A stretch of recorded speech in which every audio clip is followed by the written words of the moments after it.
Olá, hoje nós vamos falar sobre choque em pediatria.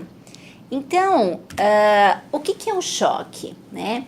O choque é um estado fisiopatológico caracterizado pela oferta inadequada de oxigênio e nutrientes aos tecidos de acordo com a demanda metabólica.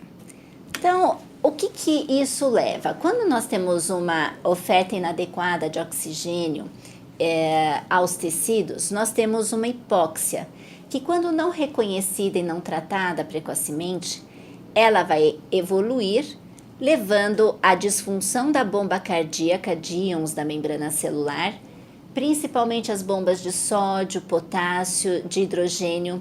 Isso vai alterar os gradientes de concentração intracelular, levando ao edema intracelular, a perda do conteúdo intracelular para o espaço extracelular e uma regulação inadequada do pH intracelular. Ao mesmo tempo, se esse processo for evoluindo e se prolongando, isso vai culminar em eventos irreversíveis, como a morte celular, a lesão de órgãos-alvo, a falência de múltiplos órgãos e sistemas e a morte. Então, lembrando um pouquinho da fisiopatologia do choque, a oferta tecidual de O2 depende do conteúdo arterial de oxigênio e do débito cardíaco. Quando nós temos algum desequilíbrio nesses dois componentes, nós vamos ter um prejuízo da oferta de oxigênio aos tecidos e, com isso, a evolução para a falência dos órgãos. Então, o conteúdo arterial de oxigênio, ele depende da hemoglobina, da saturação dessa hemoglobina pelo oxigênio, do coeficiente de solubilidade do O2 no plasma. E o débito cardíaco vai depender da frequência cardíaca e do volume sistólico. Se nós temos alteração tanto na frequência cardíaca quanto no volume sistólico, isso vai comprometer o débito cardíaco e, consequentemente, a oferta tecidual de oxigênio. Lembrando que a criança, em relação à frequência cardíaca, ela já tem uma reserva diminuída, porque normalmente a frequência cardíaca da criança já é maior. Então, isso faz com que em situações onde haja necessidade de maior demanda do miocárdio com aumento da frequência cardíaca, o limite de adaptação é muito pequeno. E isso vai proporcionar um volume diastólico menor e, com isso, um comprometimento do débito cardíaco. Portanto, a frequência cardíaca ela pode estar aumentada, diminuída ou ausente e isto comprometer o débito cardíaco. Assim como o volume sistólico ele pode estar alterado dependendo da pré-carga, então um volume inadequado, ou uma falência da bomba cardíaca, aqui representado pela contratilidade, e a pós-carga, que é a resistência que o fluxo ejetado do coração vai encontrar. Então, alterações tanto de frequência cardíaca como de volume sistólico comprometem o débito cardíaco e, consequentemente, a oferta tecidual de O2. Também nós temos que a perfusão tecidual ela depende de uma pressão arterial média. E a pressão arterial média, ela depende tanto do débito cardíaco quanto da resistência vascular. Aqui é importante nós observarmos que no choque, a alteração da PA, ela vai ser um evento tardio. Quando nós temos hipotensão, isso significa que nós já perdemos pelo menos 25% do volume sanguíneo. Portanto, na avaliação de uma criança em choque, outros mecanismos compensatórios são mais precoces, principalmente o aumento da frequência cardíaca é o sinal mais precoce do choque e a hipotensão é o sintoma mais tardio. Então, aqui nós vemos que para ter um comprometimento da pressão arterial, inicialmente a PA vai ser mantida com aumento da resistência vascular. Então, nós vamos ter uma vasoconstrição periférica na tentativa de aumentar este débito cardíaco, mantendo a pressão arterial. Quando esses mecanismos de compensação eles se esgotarem, aí sim nós vamos ter repercussão na PA. E, obviamente, essa falta de oferta de oxigênio, essa falta de volume que ocorre no choque, seja uma falta de volume tanto por uma questão de hipovolemia verdadeira ou uma hipovolemia relativa, que vai fazer com que o fluxo de sanguíneo aos tecidos esteja diminuído e com isso a oferta de oxigênio tecidual também, isto vai levar ao metabolismo anaeróbio. E isso vai refletir diretamente no ciclo de Cori. Então, normalmente, o que acontece?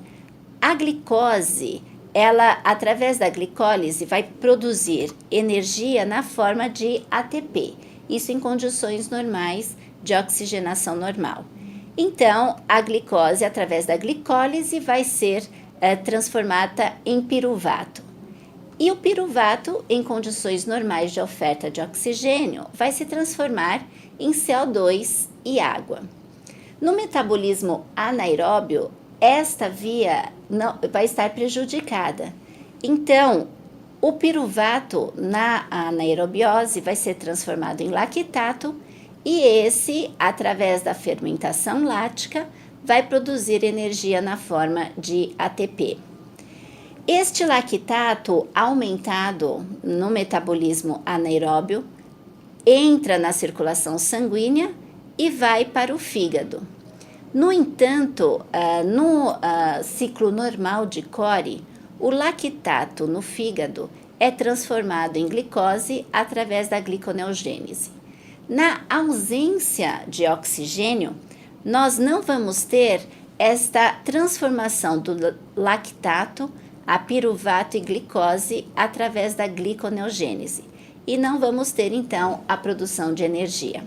Portanto, a fisiopatologia do choque séptico ou do choque, seja ele qualquer que for a sua etiologia, é principalmente por oferta de oxigênio aos tecidos, uma anaerobiose e uma alteração de toda a dinâmica e estrutura celular, levando a uma série de alterações que, se não tratada e reconhecida a tempos, vai levar à morte celular e à morte, enfim.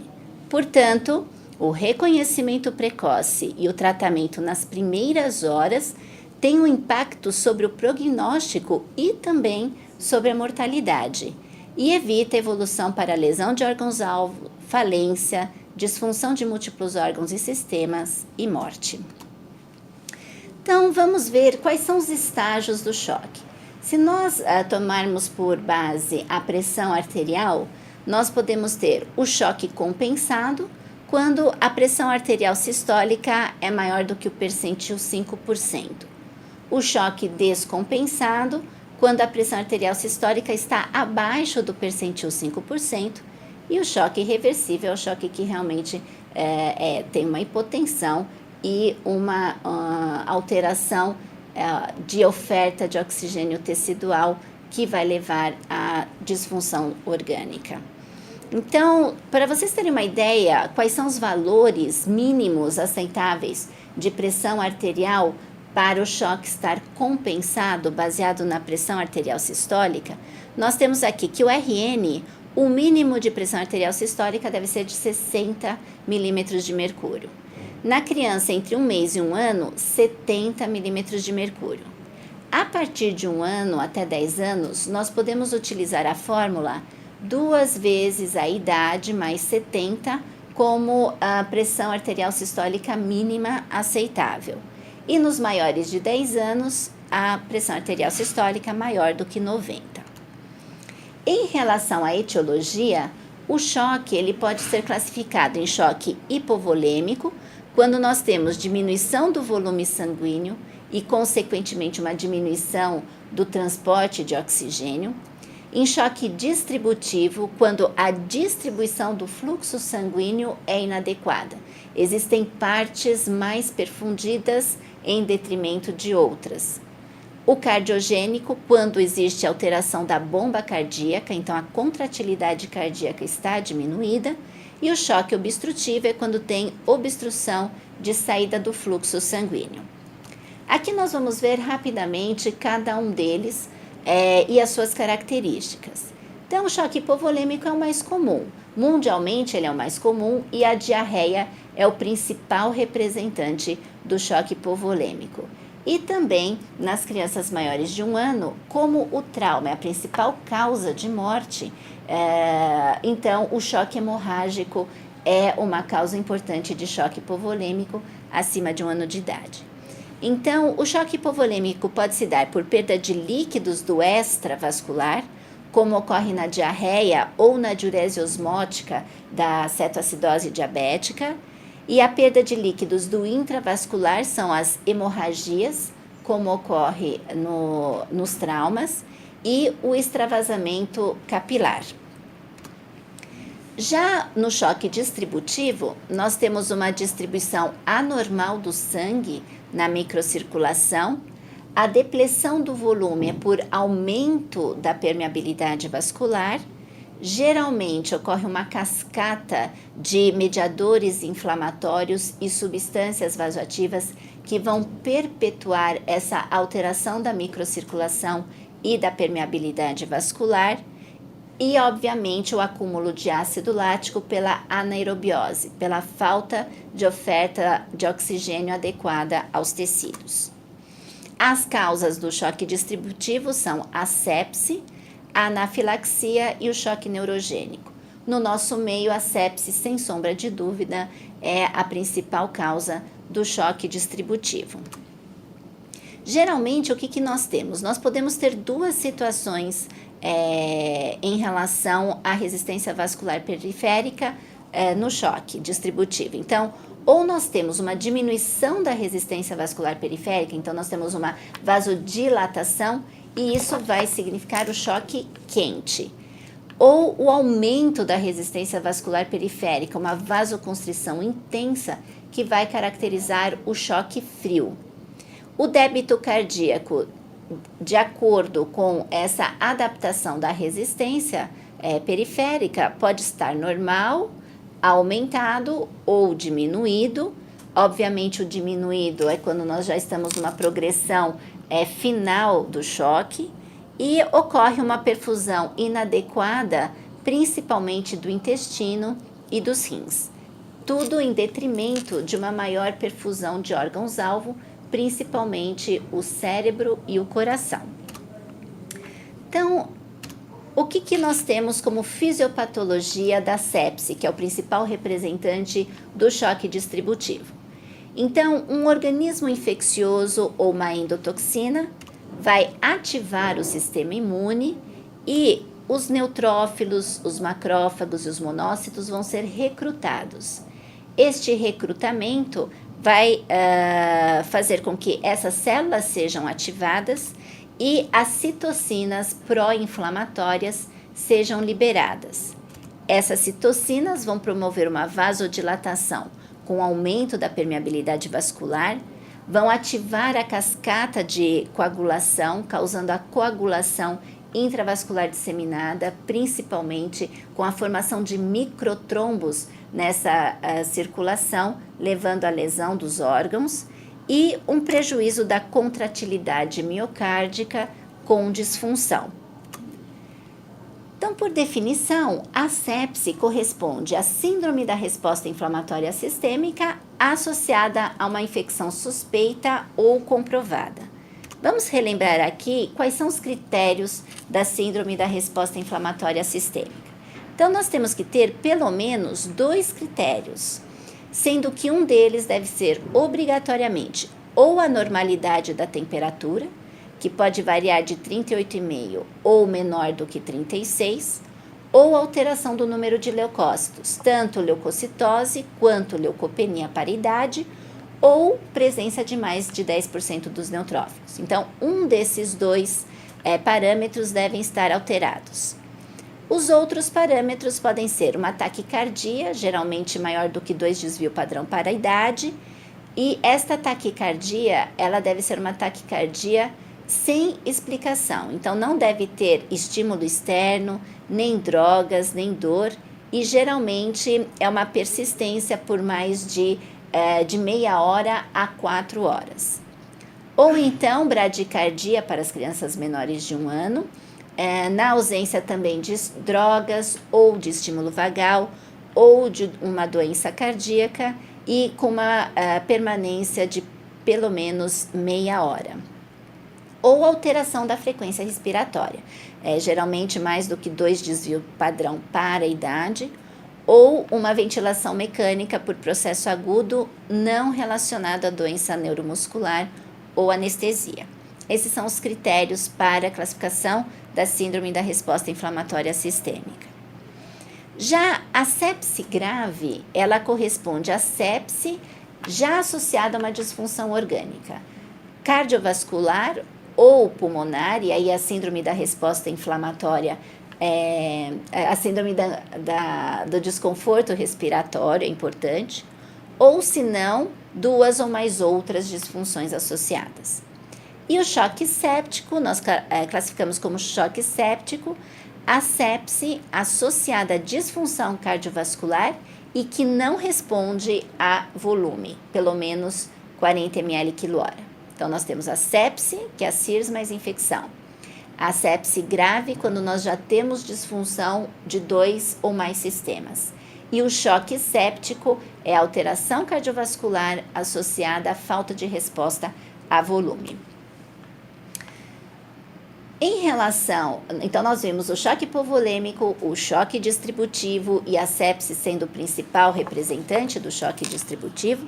O choque cardiogênico, ele não é frequente em criança, mas quanto maior a criança vai se tornando, maior a possibilidade do choque cardiogênico, porque essa criança fica mais exposta a infecções como miocardites, ou então as miocardiopatias familiares começam a se manifestar. Geralmente o que ocorre é uma falência de bomba cardíaca, principalmente por miocardiopatias adquiridas ou não, e arritmias, as taquiarritmias, as bradiarritmias. O choque obstrutivo é quando nós temos obstrução à saída do fluxo sanguíneo. E as principais causas são o tamponamento cardíaco, o pneumotórax hipertensivo e o tromboembolismo pulmonar. Lembrando que essas causas aqui nós já vimos lá na aula de parada, que são um dos 5 T's que devem ser avaliados no momento da parada para melhorar o prognóstico da criança. Independentemente da classificação do choque, as manifestações clínicas elas vão ser parecidas para todos eles. Alguns com algumas características específicas, mas na grande maioria as manifestações clínicas vão ser as mesmas, porque nós vamos ter uma inadequação da oferta tecidual de oxigênio, e isso vai desencadear uma série de mecanismos compensatórios, principalmente para manter o débito cardíaco. Então, essas manifestações, elas são iguais para todos os choques. Então, vamos lá. Quais são as manifestações clínicas que nós podemos observar? A taquicardia. Então, nós vimos que para manter o débito cardíaco, o principal mecanismo de compensação, o primeiro que vai atuar vai ser o aumento da frequência cardíaca. Esse aumento da frequência cardíaca até um determinado limite, isso vai propiciar uma melhora do volume diastólico, uma melhora do volume sistólico e uma melhora do débito cardíaco. A alteração da cor e da temperatura da pele vai estar relacionada à resposta da resistência vascular periférica para manter a pressão arterial. Então, quando nós temos uma vasoconstrição intensa, nós temos o aumento da resistência vascular periférica, e isso clinicamente vai se refletir numa perfusão periférica maior do que 2 segundos. Então, tempo de enchimento capilar maior do que 2 segundos. E quando nós temos uma vasodilatação, nós temos uma diminuição da resistência vascular periférica, o que vai se refletir num tempo de enchimento capilar menor do que 2 segundos. Geralmente um tempo de enchimento capilar em flush. ter aquela pele vasodilatada, quente e com uma perfusão periférica aumentada. A alteração do nível de consciência, isso reflete a hipoperfusão cerebral. O rim é um dos órgãos que vai sofrer com o fluxo de sanguíneo em detrimento da perfusão de órgãos-alvo. Então, normalmente, nós temos uma oligúria com um débito urinário menor do que 1 ml quilo-hora. Ou, em casos extremos, a anúria, quando realmente o rim entra em insuficiência respiratória, renal. A acidose lática, pelo metabolismo anaeróbio que nós vimos, geralmente, clinicamente, ela pode ser avaliada de várias formas, mas uma das formas clínicas de se avaliar presença de acidose é o aumento da frequência respiratória. Mas a falência de bomba cardíaca também é resultado de uma acidose. A hipotensão, lembrar então, que reflete o estágio final, quando a pressão arterial sistólica está menor do que o percentil 5 para a idade. Em relação ao choque cardiogênico, existem algumas particularidades. Então, todos esses sinais que nós falamos anteriormente vão estar presentes no choque cardiogênico, mas também podemos ter sinais de insuficiência cardíaca. Então, o edema pulmonar, através da ausculta de estertores crepitantes, a hepatomegalia, a estase jugular e a cianose. No choque séptico, como ele é um choque distributivo, nós podemos ter alteração da resistência vascular periférica e clinicamente isso se manifestar como choque quente e como choque frio. Então, o que diferencia o choque quente do choque frio? Basicamente no choque quente, a pele é quente e seca, e no choque frio, a pele é fria e marmórea. O tempo de enchimento capilar no choque quente é menor que 2 segundos e no choque frio, maior do que 2 segundos. E os pulsos no choque quente são amplos e no choque frio são finos. O restante dos sinais são semelhantes para ambos os choques, tanto em relação à frequência cardíaca, alteração do nível de consciência, do débito urinário e da PA. Então, uma vez identificado o choque na criança, uma vez identificado esses sinais clínicos, nós podemos lançar mão de exames laboratoriais que podem complementar e nos dar uma ideia do estágio desse choque, o quanto já houve repercussão nos diferentes órgãos, nos diferentes sistemas. Então, qual que é o objetivo de nós colhermos exames laboratoriais? Então, o objetivo é identificar a etiologia e a gravidade do choque, avaliar as disfunções dos órgãos, identificar os distúrbios metabólicos que podem piorar a condição inicial e, obviamente, avaliar a resposta ao tratamento. Eles podem ser um guia de como está sendo o seu tratamento.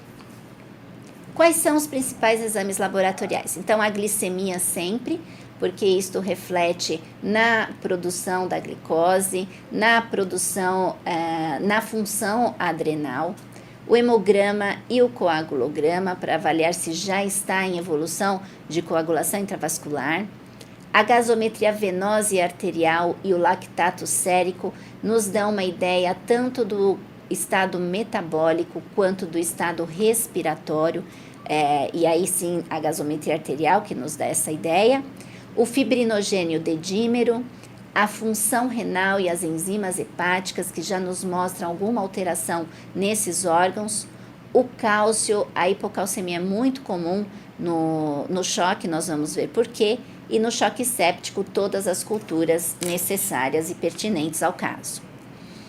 Em relação ao lactato, ele é um marcador de hipóxia tecidual. E essa hipóxia ela pode se dar tanto por uma hipovolemia, quanto por alteração da ventilação-perfusão, então uma diminuição do O2, ou por alteração da bomba cardíaca. Então, eu tenho volume bom, eu tenho oxigênio bom, mas eu não tenho uma bomba cardíaca que promova a propulsão desse sangue até os tecidos.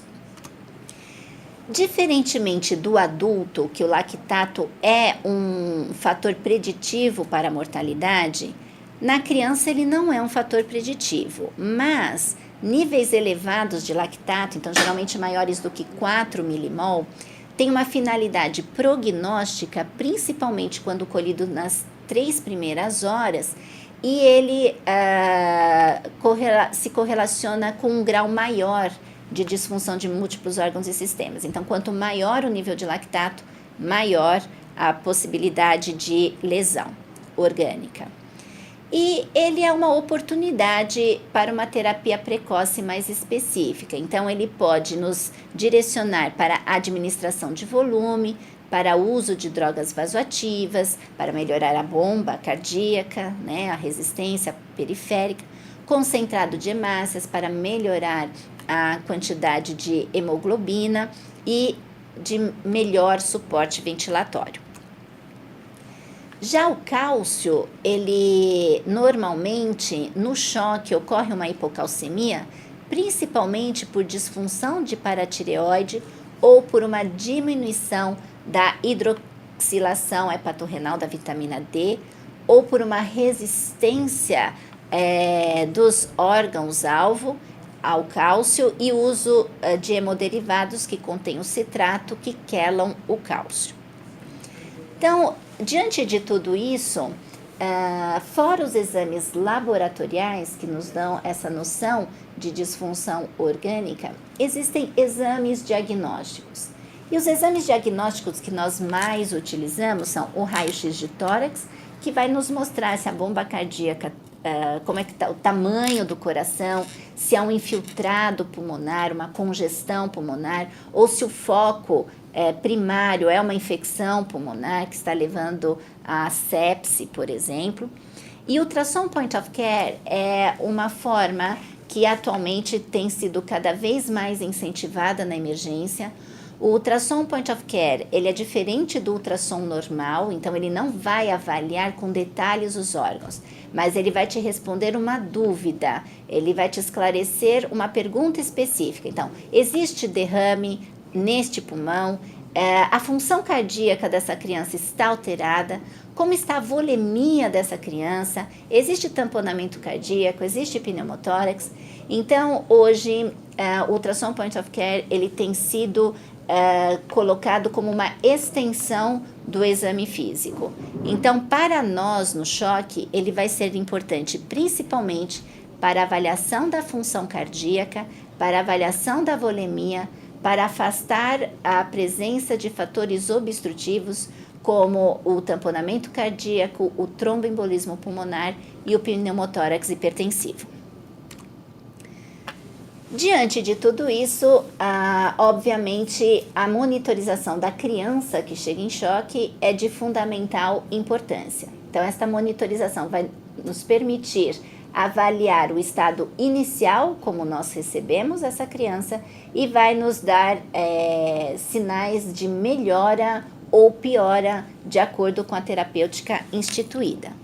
Então, o que é importante? Então, o monitor cardíaco, que vai nos mostrar o ritmo, se existe uma taquiarritmia, uma bradiarritmia, a oximetria de pulso vai nos mostrar como está a saturação desta hemoglobina, a PA, a diurese e a saturação venosa central de O2. No pronto-socorro, saturação venosa central de oxigênio não é primordial, por quê? Porque existe a necessidade de passagem de um catéter central e isto, obviamente, na emergência não é um procedimento inicial fácil, principalmente pelo fato da criança estar muito instável. Mas se houver a expertise de passar rapidamente um catéter central para a monitorização da saturação venosa, isto pode ser feito. É uma prática muito interessante e importante, que houve impacto na mortalidade, mas ela necessita de um catéter especial e de um monitor especial para ser avaliada. Então, o que significa nós monitorarmos a saturação venosa de O2? Ela vai avaliar a oferta entre o equilíbrio, né, entre a oferta e o consumo de oxigênio. Então, normalmente, quando a gente tem uma saturação venosa central baixa de oxigênio, quer dizer, pouco sangue está retornando. Então, isso quer dizer ou que a sua oferta de oxigênio é inadequada, você tem pouca oferta de oxigênio, por isso que retorna pouco na circulação central, ou então o seu consumo periférico é tão elevado, existe um aumento dessa extração do oxigênio nos tecidos, que faz com que menos oxigênio volte para a circulação central. Ou quando ela está aumentada, isso significa ou existe uma má distribuição do fluxo sanguíneo, então ele não está sendo aproveitado nos tecidos, ele está voltando para a circulação central, ou a extração está muito baixa, então nós temos uma menor utilização do oxigênio nos tecidos. Normalmente o valor deve ser mantido acima de 70%. Isso indica uma saturação venosa de oxigênio adequada. Então, quando ocorre alteração nessas condições, nós temos que ver como está o volume, como está a bomba cardíaca dessa criança para otimizar esta oferta e consumo de O2. Feito o nosso diagnóstico, feito o nosso diagnóstico laboratorial e nossos exames laboratoriais e de diagnóstico, feita a nossa monitorização, então vamos tratar. Lembrando sempre que o tratamento do choque, uma vez identificado, deve ser feito de forma precoce para melhorar o prognóstico. Então, o objetivo do tratamento é restaurar a oferta de oxigênio aos tecidos, melhorar o volume e a distribuição do débito cardíaco. Obviamente, a distribuição é atuando na resistência vascular periférica, reduzir a demanda de oxigênio, principalmente pelo miocárdio, que já está comprometido por conta da acidose metabólica, dos distúrbios de cálcio, e corrigir os distúrbios metabólicos, principalmente de cálcio e de glicose.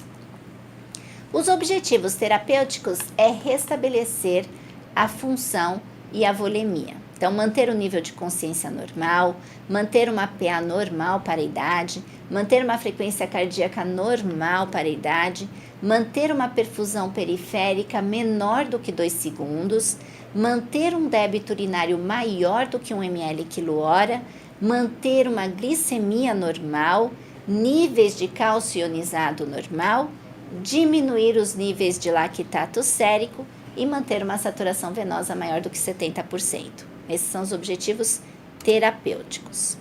Então vamos lá. O tratamento sempre ABC. Então, receber uma criança com choque, sempre ABC. Então, permeabilizar as vias aéreas através da retificação. Então, no lactente, lembrar do occipício proeminente, então o coxim deve estar entre as escápulas, e na criança maior, o coxim no occipício. Oferecer oxigênio a 100%. Então, a fonte que você vai escolher de oferta de oxigênio vai depender do estado clínico da criança. Então, uma máscara não reinalante é suficiente para ofertar 100%, quando não há um comprometimento do nível de consciência importante e do estado hemodinâmico. Mas, inicialmente, ela é a oferta mais fácil no cuidado inicial do paciente com choque. Se nós vamos escolher alto fluxo, ventilação não invasiva ou intubação, isso vai depender da condição clínica da criança.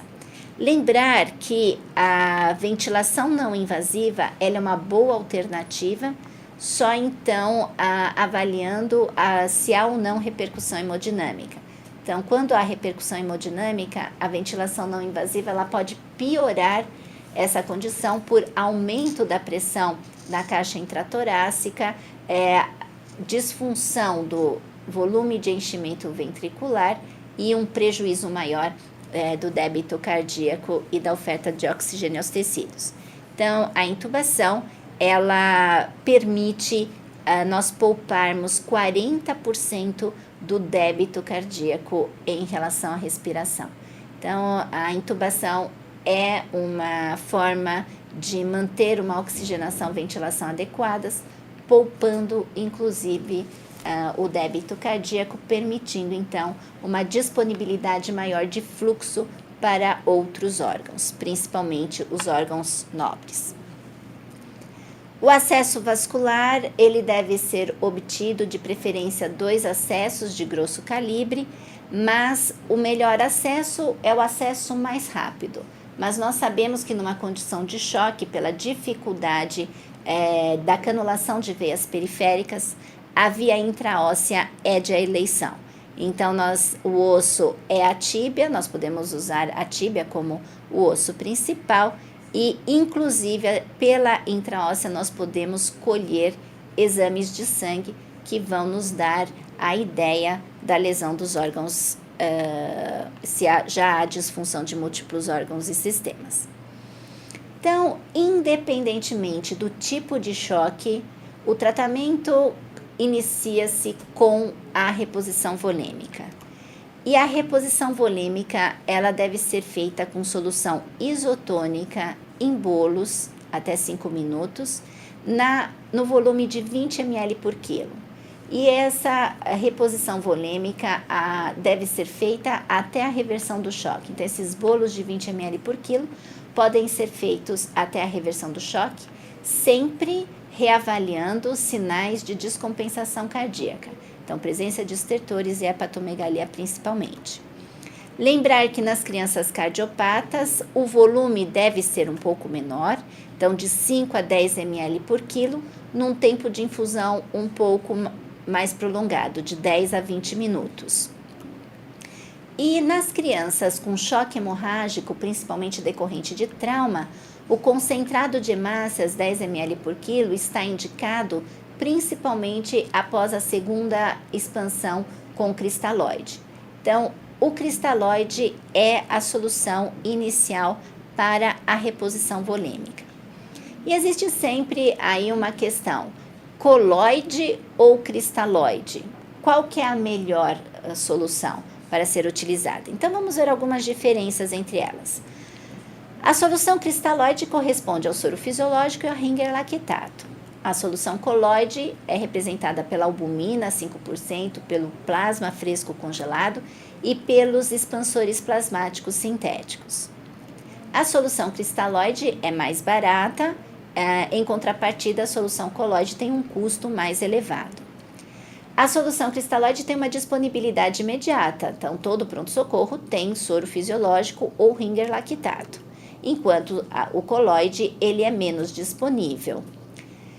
O que ocorre na solução cristalóide em relação ao poder expansor é que, de fato, 1/4 do seu volume permanece no intravascular.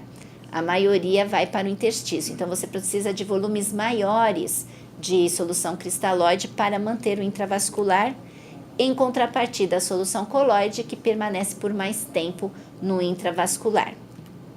E a solução cristalóide não causa reação de sensibilidade, ao contrário da solução coloide, que pode causar reações de sensibilidade e coagulopatias. Então, em pediatria não existe um consenso se o coloide é melhor do que o cristalóide. Existem alguns trabalhos que em situações específicas mostraram que o coloide teve uma melhor resposta em relação ao cristalóide, mas isso não é uma premissa para ser utilizada como a solução de eleição para expansão. Às vezes, em algumas situações onde já existe uma hipoalbuminemia conhecida, então um renal crônico que chega em choque, ou um hepatopata em choque, onde você tem esse déficit de albumina, muitas vezes nós podemos considerar como solução inicial o coloide, mas inicialmente fácil, de rápido acesso, a solução cristalóide sempre é a inicial. Este estudo aqui, o estudo Cristal, ele avaliou mais de 3.000 adultos em situações de choque e eles compararam os adultos que receberam coloide em relação aos que receberam cristalóide. E eles chegaram à conclusão que não houve diferença na mortalidade, na evolução para disfunção de múltiplos órgãos e sistemas e para edema pulmonar nos dois grupos. E o que eles perceberam é que os que utilizaram coloide desmamaram um dia mais precocemente do que os que usaram cristalóide em relação à ventilação mecânica e ao uso das drogas vasoativas. A referência está aqui, acho que vale a pena a leitura. Então, o tratamento inicial é restabelecer a volemia para nós restabelecermos o fluxo tecidual e a oferta de oxigênio aos tecidos, manter esta oferta de oxigênio aos tecidos, melhorando o débito cardíaco. Os distúrbios metabólicos, eles devem ser corrigidos, principalmente a hipoglicemia. Então, na criança, hipoglicemia é considerada abaixo de 60 mg por decilitro e no RN menor do que 45 mg por decilitro. A correção nós fazemos com soluções glicosadas, meio a 1 grama por quilo de glicose. Então, nós podemos usar o soro a 10%, no volume de 5 a 10 ml por quilo, que vai corresponder à necessidade para a correção.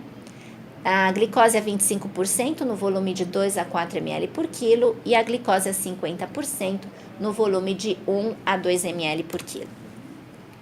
Em relação à hipocalcemia, ela é muito importante, o cálcio deve ser corrigido, porque é ele que promove a contração, tanto miocárdica quanto dos vasos. Então, o cálcio, ele deve ser corrigido, dar preferência ao cloreto de cálcio a 10%, porque ele tem uma maior biodisponibilidade, o cálcio é melhor aproveitado, mas de fato não é uma medicação disponível facilmente no pronto-socorro. Se houver no serviço, ótimo, então nós fazemos de 10 a 20 mg por quilo, o que corresponde a 0,1 a 0,2 ml por quilo EV, infusão lenta em 20 minutos, monitorizando a frequência cardíaca. E o que nós habitualmente usamos é o gluconato de cálcio a 10%, na dose de 1 a 2 ml por quilo EV. A acidose metabólica é outra condição que prejudica o funcionamento de todos os órgãos por alteração das bombas de sódio, potássio, as bombas de hidrogênio, e o seu tratamento se faz principalmente através da reposição de volume e de drogas vasoativas. Não se deve utilizar inicialmente o bicarbonato para a correção de acidose metabólica, a menos que seja uma acidose metabólica refratária ao tratamento inicial. Só o volume já é suficiente para lavar esses tecidos que estão com a oferta de oxigênio diminuído, melhorar a distribuição do fluxo e melhorar a acidose metabólica. Por que o bicarbonato não deve ser utilizado inicialmente? Então vamos lá. O bicarbonato, juntamente com o hidrogênio, vai se transformar em ácido carbônico.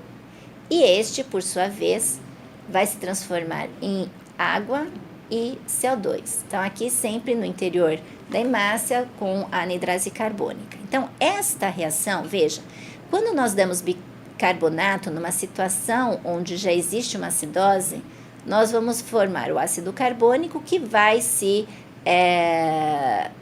transformar em água e CO2. Então, o CO2 vai aumentar. Portanto, a ventilação deve estar bem garantida, porque o CO2 aumentado leva a acidose respiratória. Isto vai fazer com que haja uma alteração central no cérebro, no pulmão, que não vai ser interessante na situação de choque. Além do mais, o bicarbonato, ele desloca a curva da hemoglobina. Então, ele aumenta a afinidade da hemoglobina pelo oxigênio. E isto não é interessante no choque, porque justamente nós queremos liberar oxigênio aos tecidos. Então, você pode piorar uma condição. Então, inicialmente, bicarbonato não. No choque séptico, o que nós temos de característico é que o antibiótico empírico deve ser dado na primeira hora do atendimento. O retardo por mais de 3 horas na sua introdução aumenta a mortalidade e prolonga a disfunção orgânica. O antibiótico que vai ser usado vai depender da condição da criança. Normalmente nós usamos o ceftriaxone, mas isso pode variar dependendo. Uma criança oncológica que já é colonizada, ela vai necessitar de uma cobertura ampliada para bactérias, gram-positivos, gram-negativos. Então, inicialmente pode-se introduzir um cefepime, uma vancomicina junto. Então, o antibiótico empírico na primeira hora vai depender da condição da criança. Como na grande maioria das vezes no pronto-socorro nós lidamos com crianças previamente rígidas, o ceftriaxone é a droga inicial. A administração de corticoide no choque séptico vai depender se há ou não suspeita da insuficiência adrenal. Muitas vezes, por conta da má perfusão da suprarrenal, da coagulação intravascular disseminada, nós temos trombos na suprarrenal e hemorragia, e isso leva à insuficiência da glândula. Na suspeita, a hidrocortisona deve ser feita em bolos 2 mg por quilo. Uma condição onde a hidrocortisona deve ser realizada é principalmente na púrpura fulminans. Nós atendemos no pronto-socorro a meningococcemia, o choque por streptococcus, que se manifesta por púrpura fulminans. Nesses casos, a hidrocortisona deve ser indicada por uma possível insuficiência adrenal. Também no choque séptico, considerar a transfusão de concentrado de hemácias se a hemoglobina for menor do que 10 gramas por decilitro, porque isso vai melhorar a oferta, o conteúdo arterial de O2 e também a saturação venosa de oxigênio. E por fim, quando o volume não é suficiente para restabelecer a volemia e manter uma estabilidade hemodinâmica, as drogas vasoativas vão ser indicadas. E quando elas são indicadas? Quando há o choque refratário a volume, ou seja, quando o volume for maior do que 40 ml por quilo. As drogas vasoativas mais utilizadas na emergência no pronto-socorro são os inotrópicos, representados pela dopamina, adrenalina, dobutamina e o milrinone, e os vasopressores, representados pela dopamina, adrenalina e noradrenalina. Os vasodilatadores também são opções dentro do choque séptico, quando se quer melhorar a perfusão periférica por uma melhora do débito cardíaco. Mas inicialmente no pronto-socorro, principalmente na primeira hora, geralmente nós usamos inotrópicos e vasopressores.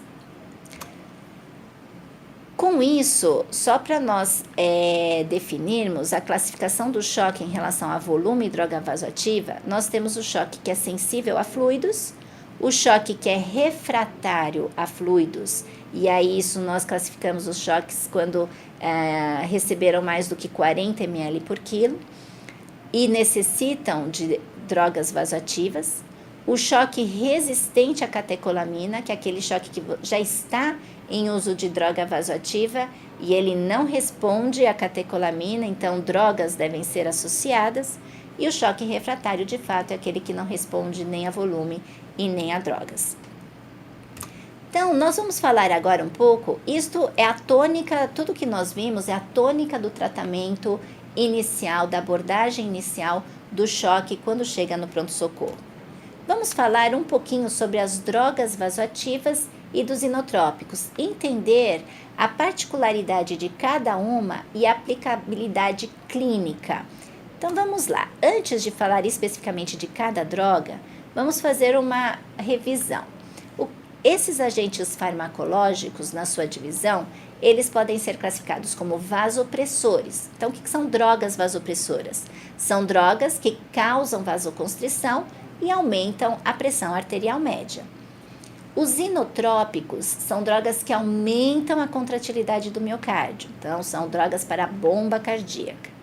E os vasodilatadores são drogas que vão reduzir a resistência arterial, então eles diminuem a pós-carga com o objetivo de aumentar o débito cardíaco sem interferir na contratilidade. E aonde esses fármacos vão atuar? A grande maioria deles vão atuar em receptores. Então, quais são os receptores importantes? Então, nós temos os receptores alfa-adrenérgicos e os receptores beta-adrenérgicos.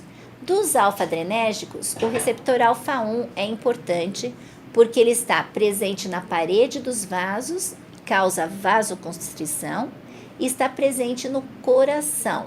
Então, ele aumenta a duração da contração. Então, ele é inotrópico. Os beta-adrenérgicos, então, o beta-1 está presente no coração. Ele aumenta o inotropismo e o cronotropismo e tem mínima ação de vasoconstrição. Já o beta-2, ele provoca uma vasodilatação. Ele está presente nos vasos. Então, nós vamos ver que tem drogas que são mais alfa-adrenérgicas, outras que são beta-1 adrenérgicas, outras beta-2, ou drogas, muitas vezes, que têm os dois efeitos. E os receptores dopaminérgicos, nós temos dois tipos. Os que causam vasodilatação, então estão presentes no rim, na circulação esplâncnica, nas coronárias, nos vasos cerebrais, e os dopaminérgicos que causam vasoconstrição, porque aumentam a liberação de norepinefrina. Então, vão atuar especificamente mais em regiões onde há necessidade de aumento da resistência vascular.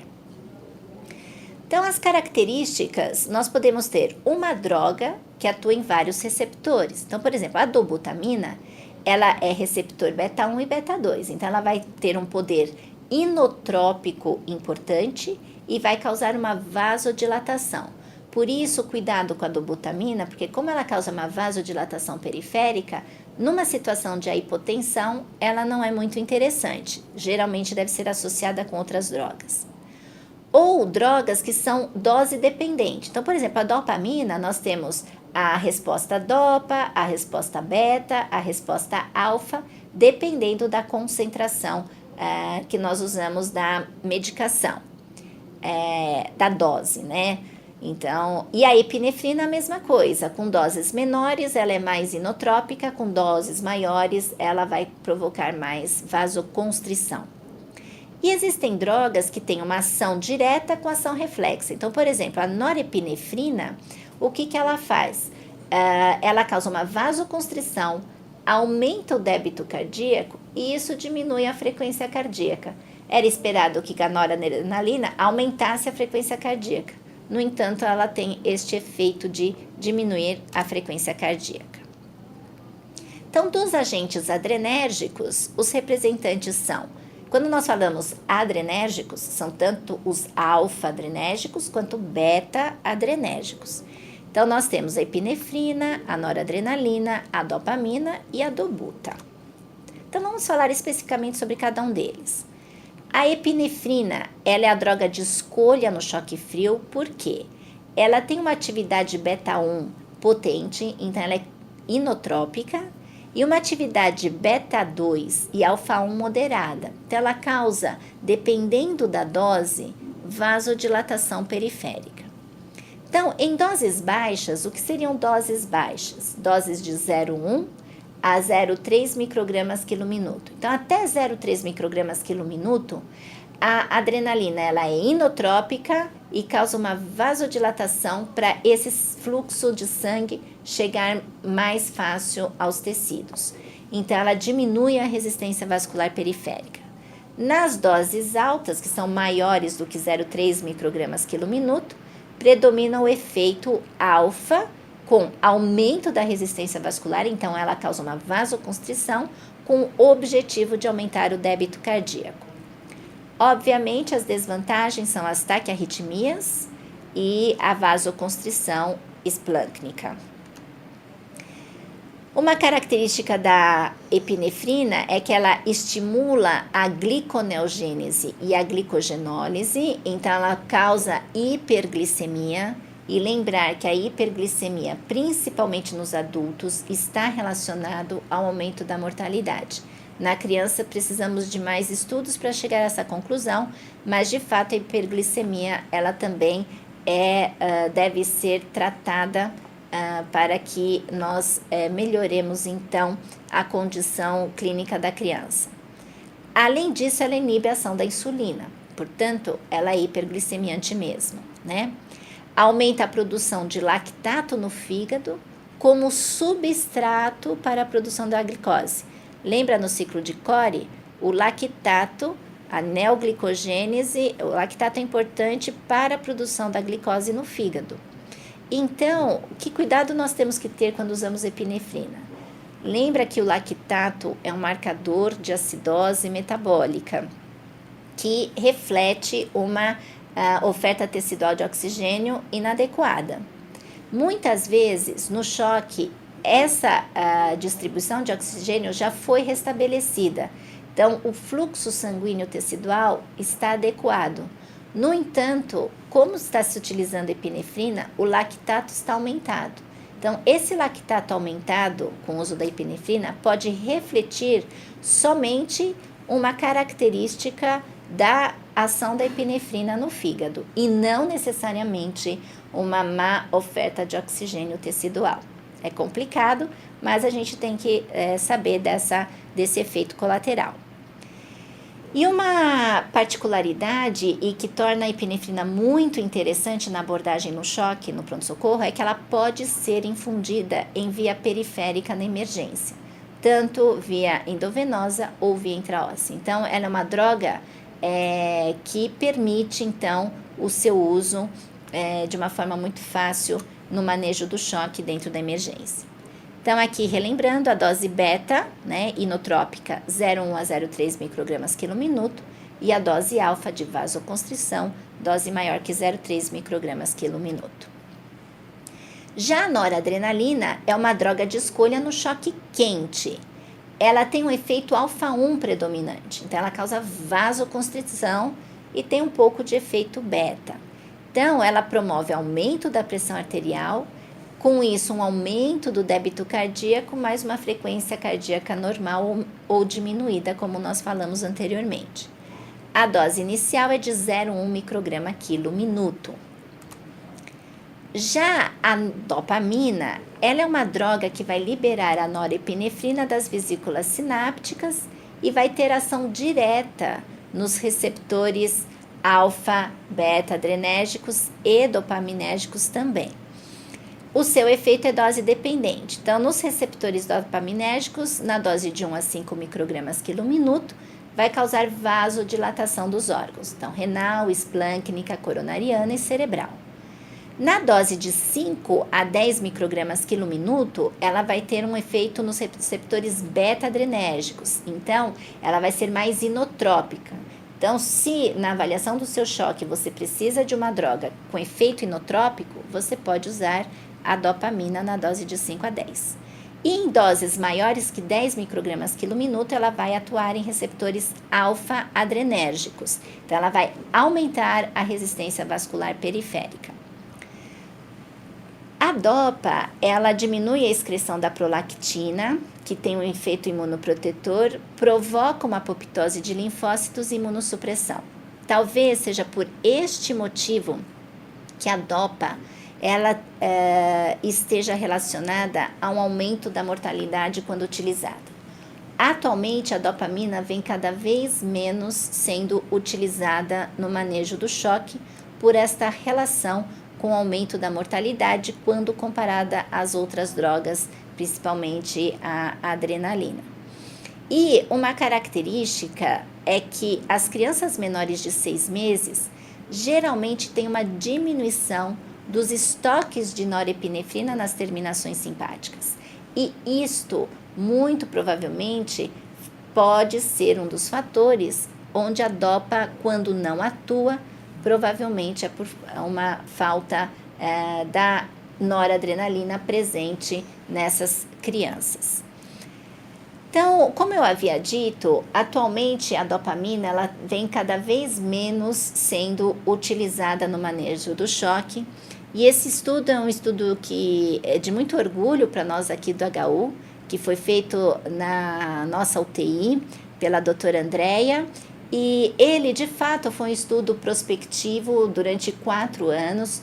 Foram incluídas crianças com choque séptico de 1 mês até 15 anos, e foi comparado o uso de adrenalina e dopamina. Então, a adrenalina na dose até 0,3 microgramas quilo minuto e a dopamina na dose beta de 5 a 10 microgramas quilo minuto. E o que se observou, o que se concluiu, é que, de fato, as crianças que usaram dopamina tiveram maior mortalidade e risco de infecção comparado com as crianças que usaram a adrenalina. Esse estudo é um estudo muito importante e que reflete e vem de encontro às evidências que a literatura, de uma forma geral, vem mostrando em relação ao uso da dopa. A dobuta, ela é um inotrópico que causa vasodilatação. Então, lembrar que ela é interessante no choque cardiogênico ou onde há a disfunção cardíaca, porque ela estimula o receptor beta-1 e diminui a pressão de enchimento do ventrículo esquerdo. Então, ela melhora o débito cardíaco e causa uma vasodilatação. Mas numa situação de hipotensão, ela sozinha não é interessante. A dose é de 5 a 20 microgramas por quilo minuto. Lembrar que quanto maior a dose, maior a chance de arritmia. Então, de considerações em relação aos agentes adrenérgicos. A epinefrina é a droga de escolha para o choque frio. Ela é menos arritmogênica que a dopa e os estudos mostram melhor prognóstico com o seu uso quando comparada à dopa. E lembrar que ela aumenta a concentração de lactato. A noradrenalina é a droga de escolha no choque quente. Ela também é menos arritmogênica que a dopa e é preferível a dopa nos pacientes com choque cardiogênico. Ela demanda menos do miocárdio. Em relação à dopa, ela é mais arritmogênica comparada com a adrenalina e a noradrenalina, então ela é 2 vezes mais arritmogênica e tem uma maior mortalidade no choque séptico quando comparada à norepinefrina e à adrenalina. Lembrando que ela causa mais hiperglicemia também quando comparada à nora e à epinefrina. Já a dobuta deve ser usada com critério no choque séptico por conta da hipotensão e o seu uso formal é no choque cardiogênico. Aqui eu trouxe só para nós termos a informação, geralmente os inibidores da fosfodiesterase, que é o milrinone, é difícil nós usarmos no pronto-socorro, mas é uma droga que nós temos que ter como arsenal aí terapêutico, porque o que ela tem de diferente em relação às drogas adrenérgicas é que ela não necessita dos receptores beta-adrenérgicos para atuar. Então, como que ela faz? Por inibição da fosfodiesterase, ela aumenta o MP cíclico intracelular do músculo liso e causa vasodilatação. Então, ela não precisa do receptor beta-adrenérgico para ter o seu efeito inotrópico. Comparada à dobuta, ela é menos arritmogênica e a sua indicação formal é na disfunção miocárdica. Como ela causa uma vasodilatação, inclusive ela promove uma dilatação pulmonar. Então, isso é bem interessante quando existe uma hipertensão pulmonar associada. E a sua desvantagem é a hipotensão.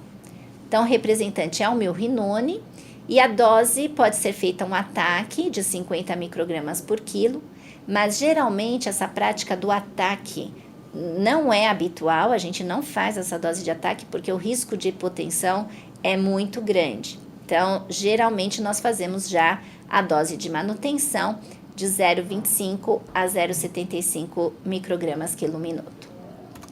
Então, de tudo isso que nós falamos, do choque, do uso das drogas vasoativas, primeiro de tudo, reconhecer a alteração de perfusão e do estado mental, isso já caracteriza um choque. Fornecer oxigênio a 100%, estabelecer um acesso vascular, principalmente intraósseo, e a coleta de exames laboratoriais. Na primeira hora, repetidos bolos de 20 ml por quilo de solução cristalóide isotônica, avaliando sempre se não há sinais de descompensação cardíaca, corrigir os distúrbios metabólicos, hipoglicemia e hipocalcemia. No caso do choque séptico, administrar o antibiótico e considerar a droga vasoativa e a hidrocortisona. Se esse choque for responsivo a volume, ótimo, vamos manter a monitorização em UTI. Se esse choque não for responsivo a volume, vamos iniciar droga vasoativa. Se for normotenso, aqui é a dopamina, mas nós podemos utilizar a adrenalina, lembrando sempre que, comparativamente, a adrenalina ela pode ser dada via periférica, ao contrário da noradrenalina, que não pode ser dada via periférica, tem que ter acesso central.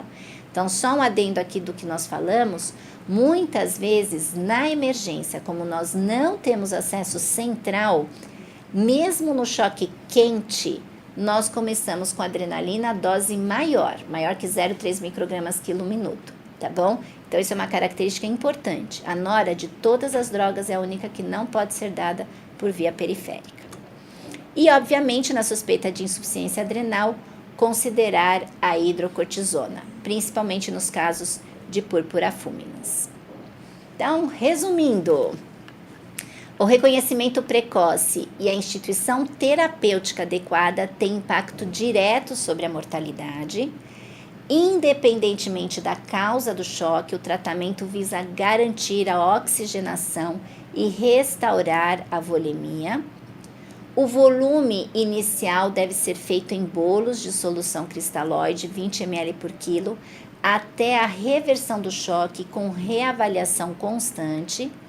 Nas crianças cardiopatas, o volume inicial deve ser menor, de 10 ml por quilo, sempre avaliando sinais de descompensação cardíaca. Não há evidência de superioridade do coloide em relação ao cristalóide. No choque séptico, o uso do antibiótico na primeira hora melhora o prognóstico e diminui a mortalidade. Considerar a hidrocortisona na suspeita de insuficiência adrenal. Os distúrbios metabólicos, principalmente hipocalcemia e hipoglicemia, devem ser corrigidos. O uso de drogas vasoativas e inotrópicos devem ser considerados no choque refratário a volume. A dopa vem sendo cada vez menos indicada pela sua maior relação com mortalidade quando comparada à adrenalina e à nora. A escolha da droga vasoativa depende do tipo do choque. A noradrenalina é a droga de escolha no choque quente, mas não pode ser infundida por via periférica, né? Sempre acesso central. A adrenalina é a droga de escolha no choque frio e pode ser infundida em via periférica. E lembrar uma coisa importante: o choque tem evolução dinâmica. E a monitorização contínua e a reavaliação constante é fundamental no seu manejo para adequar a melhor terapêutica, ok? Muito obrigada e até a próxima aula.